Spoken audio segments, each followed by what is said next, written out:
My child, do not think yourself too wise, for the wise man knows how much he does not know, but the fool believes he possesses the keys to the treasury of all knowledge. The wise man sees an endless horizon before him, and marvels at how much remains unseen. The fool stands upon a small hill and imagines he has surveyed the whole earth. Therefore guard your heart against pride, for pride is the enemy of understanding. For many seek wisdom, but few seek truth. Many desire to be correct, few desire to be corrected. Yet only one of these paths leads to understanding. The fool believes his opinions are truth itself.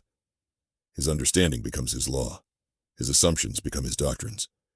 His conclusions become immovable mountains in his own sight. He spreads falsehood while believing himself a defender of truth. He mistakes the strength of his conviction for evidence. Because he is certain he cannot be wrong, he never learns. Because he never learns, he remains a prisoner of his own ignorance. The arrogant man rarely discovers truth, for he has already convinced himself that he possesses it. Therefore he goes about speaking confidently of things he does not understand. And because he loves certainty more than wisdom, he remains trapped within his own understanding.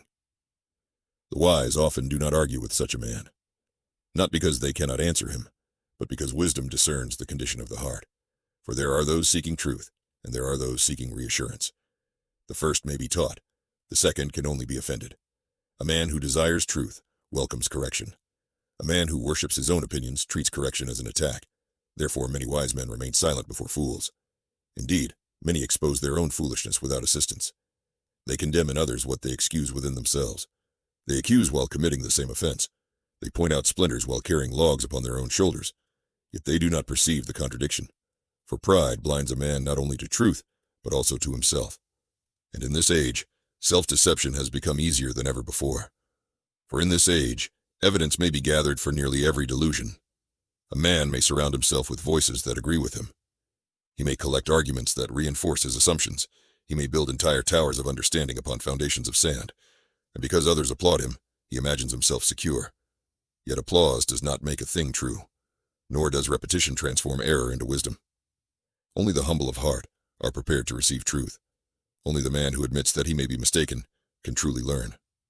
Only the one willing to surrender his conclusions may receive greater understanding. For God cannot fill hands that refuse to open.